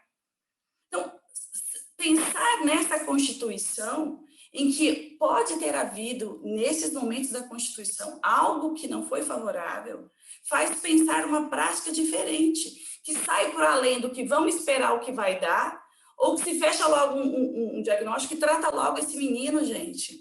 Então, sai dessa prática que a gente reduz ao fato de que é patológica a situação. E que, na verdade, a gente precisa ver que contexto está. E eu queria terminar, se me desse um tempinho, correlacionar com a pandemia do sofrimento psíquico, mas quando me derem tempo. A Julieta comentou aqui, ó, muito importante a construção desse dispositivo pelo qual o IRD produz acompanhamento subjetivante do desenvolvimento,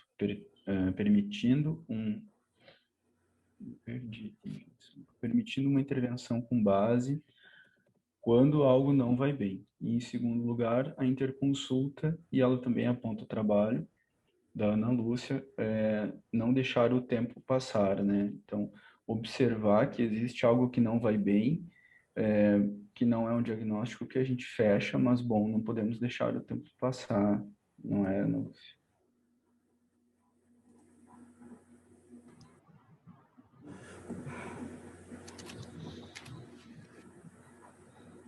Então, sobre essa questão, né, acho que um pouquinho que eu consegui ler aí no chat, que o pessoal, né, perguntou um pouco da questão dos diagnósticos, de ser precoce, né? Então, a gente tem as duas questões, né? Ou se diagnostica muito cedo, ou esse diagnóstico, às vezes, quando acontece tardio, é um diagnóstico equivocado.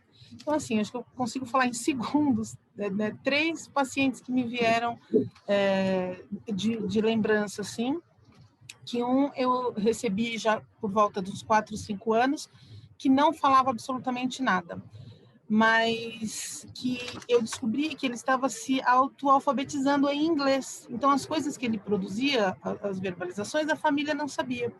E resgatando o histórico, né, tem uma questão assim, de que quando essa mãe engravidou dele, ela ia ser promovida para uma função bilíngue em inglês, né, e aí discorreu todo um assunto. A questão é que hoje ele já está alfabetizado, falando português, é o melhor aluno de inglês da escola, mas está lá inserido, sabe contar do dia a dia e me veio com um diagnóstico e laudo fechado no F84, né, com autismo. Uma outra criança também chegou num momento que ela tem o nome dela, né? Ela era chamada pelo nome, mas quando a mãe a chamava, ela achava que esse nome era pertencente ao irmão. Por exemplo, que ela chamasse Ana Lúcia. Então, a mãe, Ana Lúcia, ela olhava para o irmão esperando o irmão atender. Ela não se dava conta de que era ela, né? A Ana Lúcia.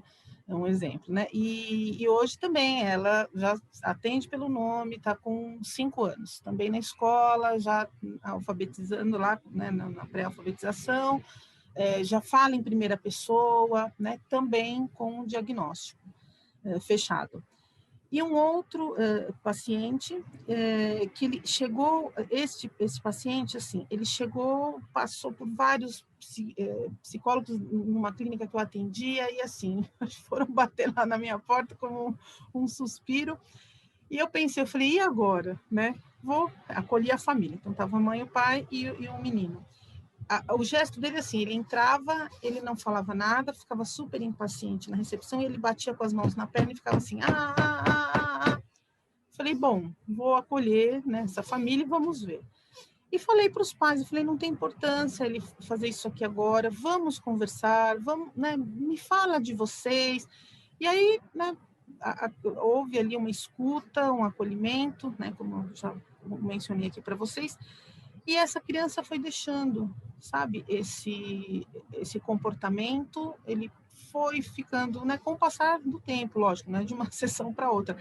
Mas o que eu percebi, assim, que eu pude receber esses pais com essa criança do jeito que ela era, sem precisar falar de nome, sem precisar de que remédio, o que vai fazer, né, o que acontece.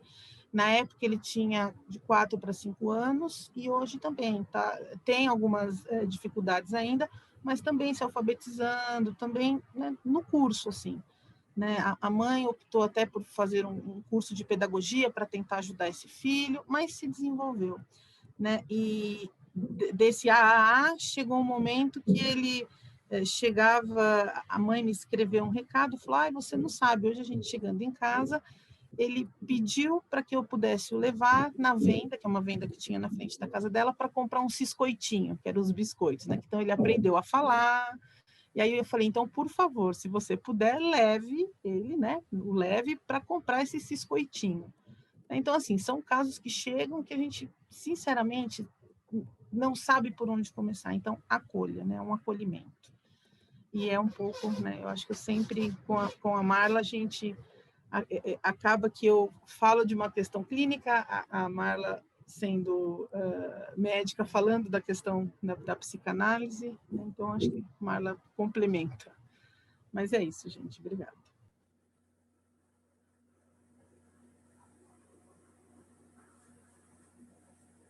Ainda dá tempo? Ou tem alguma outra questão? Temos um pouquinho. Ah, não.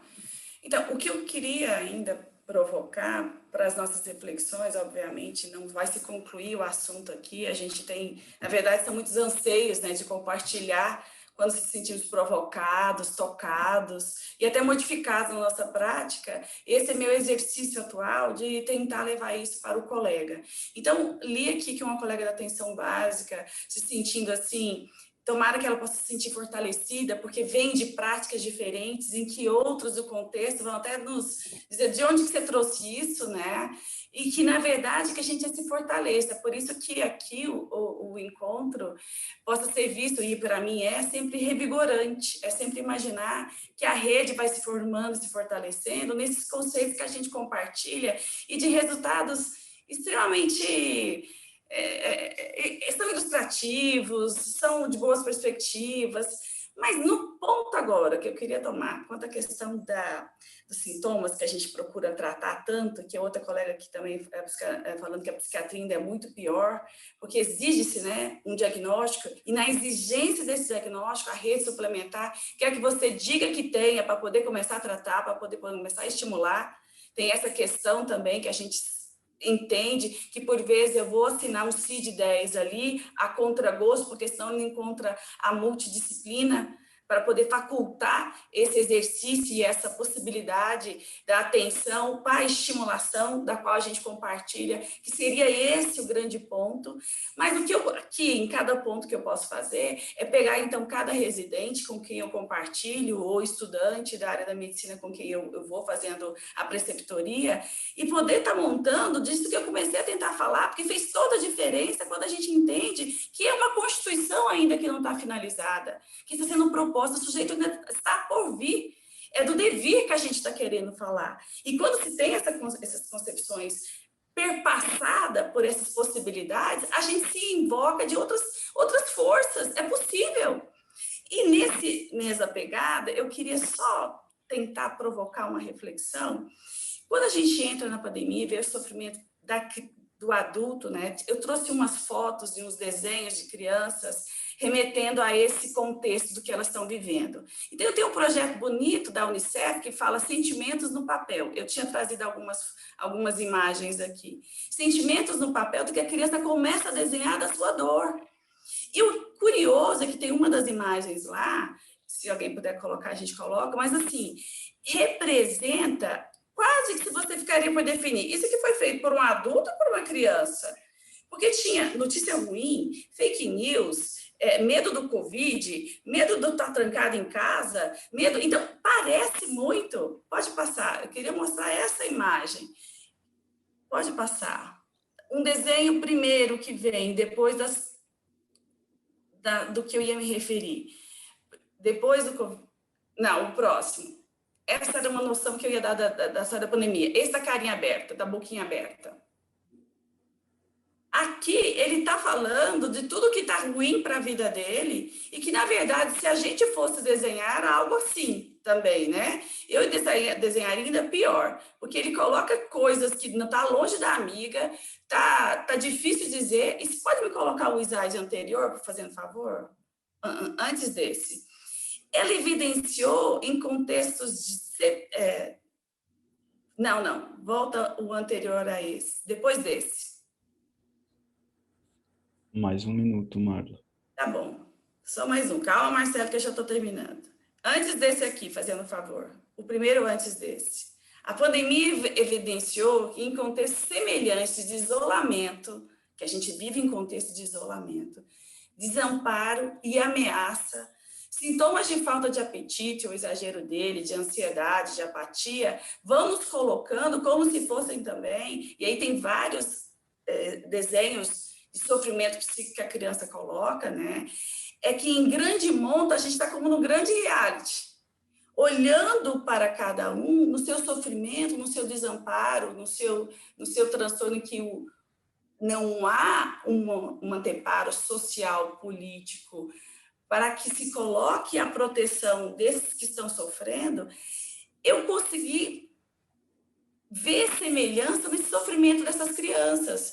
É um adulto que sofre em grande monta, nesse contexto geral, do que aquilo que a criança, ele está conseguindo entender o que a criança sempre sofreu. Desamparada pelo que devia ser seu cuidador, ainda sem entender, sem compreender o que se passa, e passando por situações em que faz com que ela leve a ter sentimentos de sofrimento. Que sofrimento é esse? Pode colocar só o primeiro? Marcelo, estou terminando. Dessa vermelho aqui, antes desse. Aí. É só essa. A sensação absoluta do desamparo coletivo faz com que a gente imagine que a falta dessa rede vai levar a esse sofrimento psíquico que, na verdade, as crianças expostas a tanta violência já viviam. A gente consegue, então, perceber em pele o que a criança via até então sofrendo por desamparo, por maus tratos, vítima de violência. Eu estou tão angustiada para falar disso, porque a gente está vendo consultório demais, no ambulatório público que eu atendo. Então, a gente vê pandemia é o grande reality do que a criança já vinha sofrendo em pele. E a gente vai querer com isso, porque o cara está ansioso, porque ele quer comer muito, porque ele quer... vai medicalizar tudo isso? E aí a minha provocação é essa. Caros colegas, principalmente psicólogos, o que vai advir depois ou durante, né, agora, dessas situações já graves de sofrimento psíquico, a gente está se preparando mesmo, porque essas crianças que estavam fechadas 2, 3 anos agora, não puderam, e as pessoas não puderam vivenciar seus lutos, suas perdas, a gente vai ter que se preparar muito. Muito, porque a situação de sofrimento vai ser quase que dita e exigida que seja medicalizada, tudo isso. Mas perder familiares, perder emprego, viver sob desamparo, viver sob agressão física, é medicalizando que a gente vai resolver essa situação? Medicalizando os seus pacientes que já estão vivenciando toda essa tragédia? Essa provocação que eu queria fazer ao final. A gente está... E põe o último para mim, aí eu juro que é o último, Marcelo. Não temos mais tempo, porque nós temos que fazer um intervalo do almoço, gente. Tá bom, ele serve bem de castrador na história, né, Marcelo? Precisa sim. Mais ou menos. Tá bom. Pessoal, 40 minutos de intervalo. Por favor, não saiam da sala, tá? Obrigado aos colegas pelas falas. Estão sendo parabenizadas no chat a todo momento, assim, é muita fala, assim. Então, não vou conseguir ler tudo também. Então, 40 minutos de intervalo, pessoal, e nos encontramos logo mais, tá?